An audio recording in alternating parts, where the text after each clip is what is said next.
Hello સૌ હરિભક્તોને જય સ્વામિનારાયણ। આજે બીએપીએસ સંસ્થામાં ભારત સહિત વિદેશોના બાળકો દ્વારા ગુરુહરિ મહંત સ્વામી મહારાજે સ્વહસ્તે લખેલો સત્સંગ દીક્ષા ગ્રંથના મુખપાઠ કરીને મહંત સ્વામી મહારાજને રાજી કરવા માટે ખૂબ મહેનત કરી રહ્યા છે। મુખપાઠથી બાળકોની સર્વાંગી વિકાસ તો થાય જ છે, પણ સાથે સાથે સત્સંગનું પણ ખૂબ જ્ઞાન થાય છે।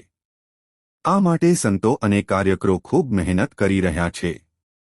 ખાલી ભારતમાં જ નહીં પણ વિદેશોમાં પણ બાળકો કે જેઓને ગુજરાતી નહીં ખબર એ બાળકો સંસ્કૃતમાં મુખપાઠ કરી રહ્યા છે।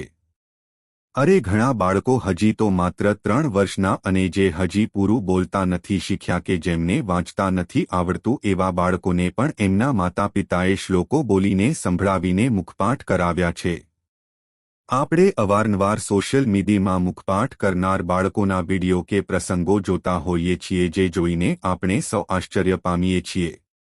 ત્યારે આજે એવું જ એક દ્રશ્ય કે વિડિયો જોઈશું। ગોંડલની વિદ્વાન શ્રી વૃત્તિ રોકડ, જે માત્ર 3 વર્ષ અને 10 મહિનાની નાની બાળકી છે।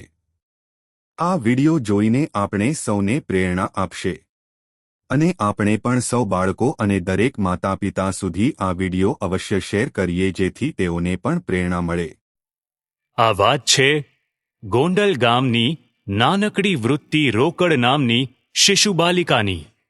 ગયા વર્ષે સ્વામી બાપા સારંગપુરમાં બિરાજમાન હતા ત્યારે જેમણે મુખપાઠ કર્યો હોય તેવા બાલ બાલિકાઓનું સન્માન થયું હતું। એમાં મારી મોટી બેબી કૃપાનું પણ સન્માન થયું। એ વખતે સ્વામી બાપાએ બધાને પ્રસાદીની ચોકલેટ આપી હતી, ત્યારે વૃત્તિએ મને કીધું કે મારે પણ સ્વામી બાપાની પ્રસાદીની ચોકલેટ જોઈએ છે। એટલે મેં એને કીધું કે તું સત્સંગ દીક્ષાનો મુખપાઠ કરી લે તો તને પણ ચોકલેટ મળશે। બસ માતાએ આપેલું આટલું જ પ્રોત્સાહન વૃત્તિના મનમાં ઘર કરી ગયું।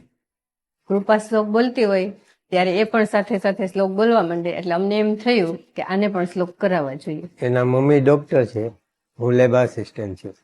સમય હતો નહીં, પછી થયું એમ કે એમાં બાપાનો રાજીપો છે અને વૃત્તિનું જીવન બદલાશે, એટલે પછી એના મમ્મીએ બપોરે અને રાતે મુખપાઠ કરાવવાનું શરૂ કર્યું।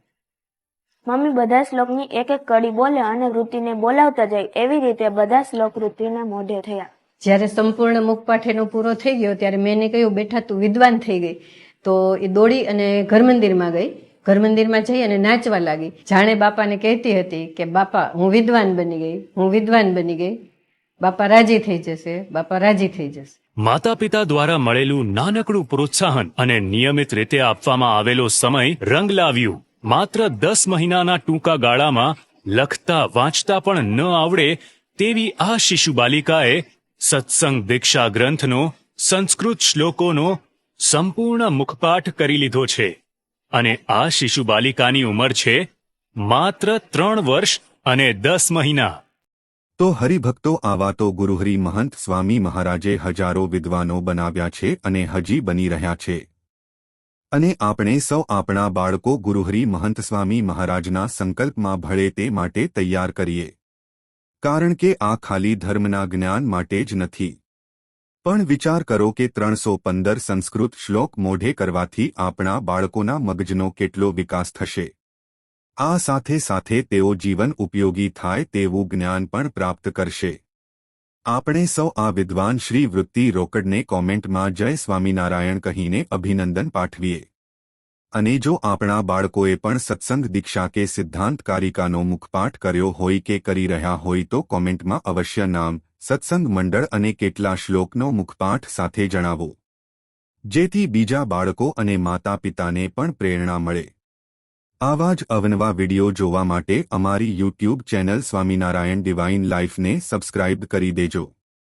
સર્વ હરિભક્તોને જય સ્વામિનારાયણ।